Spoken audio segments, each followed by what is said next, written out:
New Agra के रहने वाले रामप्रसाद ने मंजू की शादी करके यही सोचा था कि वह बेटी से मुक्ति पा गए हैं। लेकिन मंजू को न पति अच्छा लगा था, न उसके घर वाले। यही वजह थी कि एक बेटी पैदा होने के बाद भी वह ससुराल में मन नहीं लगा पाए और एक दिन बेटी को लेकर बाप के घर आ गई। बेटी ससुराल वालों से लड़ाई झगड़ा करके हमेशा के लिए मायके आ गई है। ये बात न तो रामप्रसाद को अच्छी लगी थी और न उनकी पत्नी को। उन्होंने मंजू को ऊंच नीच समझाकर ससुराल भेजना चाहा तो उसने साफ कह दिया कि उन्हें उसकी चिंता करने की जरूरत नहीं है, वह कहीं नौकरी करके अपना और बेटी का गुजारा कर लेगी। मंजू ने यह बात कही ही नहीं, बल्कि कोशिश करके नौकरी कर भी ली। उसे एक कंपनी में चपरासी की नौकरी मिल गई थी। इसके बाद वह निश्चिंत हो गई, क्योंकि उसे वहां से गुजारे लायक वेतन मिल जाता था। रहने के लिए पिता का घर था ही। मंजू अपनी नौकरी पर ऑटो से आती जाती थी। इसी आने जाने में कभी मंजू की मुलाकात ऑटो चालक करण शर्मा से हुई तो दोनों में जल्दी ही जान पहचान हो गई। करण अक्सर मंजू को अपने ऑटो से लाने ले जाने लगा तो धीरे धीरे उनकी यह जान पहचान दोस्ती में बदल गई। उसके बाद दोनों में प्यार हो गया। प्यार करना कोई बुरी बात नहीं है, लेकिन यहाँ परेशानी ये थी कि दोनों ही शादीशुदा नहीं, बच्चे वाले थे। मंजू तो खैर पति को छोड़कर आ गई थी, लेकिन करण शर्मा तो पत्नी और बच्चों के साथ रह रहा था। इसके बावजूद वह मजा लेने के चक्कर में मंजू से प्यार कर बैठा। करीब 7 साल पहले करण की शादी भावना से हुई थी। उसके 2 बच्चे थे, बेटा ललित और बेटी आयुषी। भावना अपने इस छोटे से परिवार में खुश थी। प्यार करने वाला पति था तो सुंदर से 2 बच्चे। इन्हीं सब की देखभाल में उसका समय बीत जाता था। लेकिन अचानक मंजू ने उसके प्यार में सेंध लगा दी थी। मंजू के ही चक्कर में पड़कर करण देर से घर आने लगा। वह भावना को घर का खर्च भी कम देने लगा। इसकी वजह ये थी कि अब वह अपनी कमाई का एक हिस्सा मंजू पर खर्च करने लगा था। कुछ दिनों तक तो भावना की समझ में ही नहीं आया कि पति में ये बदलाव कैसे आ गया। लेकिन जब उसने देखा कि करण देर रात तक न जाने किससे फोन पर बातें करता रहता है तो उसे संदेह हुआ। उसने पूछा भी कि इतनी रात तक वह किससे बातें करता रहता है। करण ने लापरवाही से कह दिया कि उसका एक दोस्त है, उसी से वह बातें करता है। आखिर बहाना कब तक चलता। भावना को लगा कि पति झूठ बोल रहा है तो उसे डर लगा कि पति कहीं किसी गलत रास्ते पर तो नहीं जा रहा है। भावना का डर गलत भी नहीं था। उधर मंजू के दबाव में करण ने उससे नोटरी के यहाँ शादी कर ली थी। शादी के बाद मंजू मायके में नहीं रहना चाहती थी, इसलिए करण ने थाना सिकंदरा की राधागली में किराए पर एक कमरा ले लिया और उसी में दोनों पति पत्नी के रूप में रहने लगे।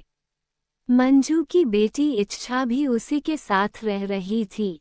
मंजू को लगता था कि वह करण को अपने प्यार की डोर में इस तरह से बांध लेगी कि वह अपनी ब्याहता पत्नी को भूल जाएगा। जबकि वास्तविकता ये थी कि करण 2 नावों की सवारी कर रहा था। वह मंजू से इस तरह मिल रहा था कि भावना को पता न चले, क्योंकि वह जानता था कि अगर उसे पता चल गया तो घर में तूफान आ जाएगा। यही वजह थी कि करण रात में मंजू के यहाँ जाता तो कोई न कोई बहाना बनाकर जाता था। लेकिन पति के बदले हाव भाव से परेशान होकर भावना ने उसकी शिकायत ससुर से कर दी। राधेश्याम ने बेटे को डांट फटकार कर तरीके से रहने को कहा। भावना ने भी धमकी दी कि अगर वह ढंग से नहीं रहा तो वह बच्चों को छोड़कर मायके चली जाएगी।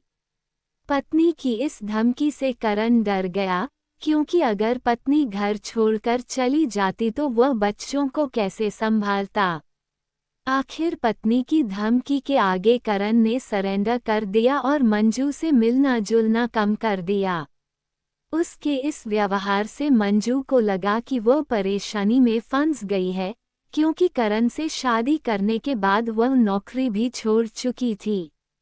अब वो पूरी तरह से करण पर ही निर्भर थी। मकान के किराए के अलावा घर के खर्चे की भी चिंता थी। एक दिन ऐसा भी आया जब करण का मोबाइल फोन बंद हो गया। मंजू परेशान हो उठी। करण के बिना वह कैसे रह सकती थी। वह मायके भी नहीं जा सकती थी। करण के घर का पता भी उसके पास नहीं था। आखिर ऑटो वालों की मदद से उसने करण को खोज निकाला। मंजू करण के घर पहुंच गई। उसने करण से साथ चलने को कहा तो भावना भड़क उठी। मंजू को भला बुरा कहते हुए भावना ने कहा कि करण उसे छोड़कर कैसे जा सकता है। उसने उससे ब्याह किया है। उससे उसके 2 बच्चे हैं। मंजू और भावना में लड़ाई होने लगी। शोर सुनकर मोहल्ले वाले इकट्ठा हो गए। किसी ने थाना पुलिस को फोन कर दिया। सूचना पाकर थाना सिकंदरा के थाना प्रभारी ब्रजेश पांड्या करण के घर पहुंच गए। वह करण, मंजू और भावना को थाने ले आए। तीनों की बातें सुनकर ब्रजेश पांड्या की समझ में नहीं आ रहा था कि वह क्या करें। एक आदमी ने मौजमस्ती के लिए 2 औरतों और 3 बच्चों का भविष्य दांव पर लगा दिया था। करण को न मंजू छोड़ रही थी और न भावना। छोड़ती भी कैसे, दोनों का भविष्य अब उसी पर टिका था। इस परेशानी को ध्यान में रखकर थाना प्रभारी ब्रजेश पांड्या ने कहा कि करण 1 महीने मंजू के साथ रहेगा और 1 महीने भावना के साथ। जब तक वह जिसके साथ रहेगा उसकी कमाई पर उसी का हक होगा। मंजू को ये समझौता कतई मंजूर नहीं था, क्योंकि उसका रिश्ता तो रेत की दीवार की तरह था जो कभी भी ढह सकती थी। लेकिन भावना इस समझौते पर राजी थी। मंजू ने इस समझौते का विरोध करते हुए कहा कि 1 दिन करण उसके साथ रहेगा और 1 दिन भावना के साथ। हालांकि इस समझौते का कोई कानूनी मूल्य नहीं था, फिर भी ब्रजेश पांड्या ने एक कागज पर लिखवा कर दोनों औरतों और करण के दस्तखत करवा लिए। इस समझौते से जहां मंजू ने राहत की सांस ली, वहीं भावना को मजबूरी में सौतन के लिए अपने पति का बंटवारा करना पड़ा। करण ने सोचा भी नहीं था कि एक दिन ऐसा भी होगा, इसलिए अब वह परेशान था। उसे अपनी गलती का एहसास हो रहा था, लेकिन उसने जो गलती की थी, अब उसका खामियाजा तो उसे भोगना ही था। थाना प्रभारी ने जो समझौता कराया था, करण के घर वालों ने उसका सख्ती से विरोध किया। जब इस समझौते की खबर अखबारों में छपी तो सभी हैरान थे कि एक पुलिस अधिकारी ने ऐसा समझौता कैसे करा दिया। बात उच्चाधिकारियों तक पहुंची तो कोई बवाल होता, उसके पहले ही इंस्पेक्टर ब्रजेश पांड्या का तबादला कर दिया गया। कुछ भी हो, मंजू को लग रहा है कि उसकी अपनी गृहस्थी बस गई है। करण अब एक दिन उसके साथ रहता है तो अगले दिन भावना के साथ। उस दिन वह जो कमाता है उसे देता है जिसके साथ रहता है। लेकिन करण का लगाव भावना और अपने बच्चों के प्रति अधिक था, इसलिए अब वह मंजू पर उतना ध्यान नहीं देता जितना देना चाहिए। इससे आए दिन उसका मंजू से झगड़ा होता रहता है। करण ने जो गलती की है, अब वह उसका खामियाजा भोग रहा है। उसे भी कहाँ सुख मिल रहा है। कभी वह मंजू की ओर भागता है तो कभी भावना की ओर। परेशानी की बात तो यह है कि अभी इस समझौते को हुए ज्यादा दिन नहीं हुए हैं, खींचतान शुरू हो गई है। आगे क्या होगा, कौन जानता है।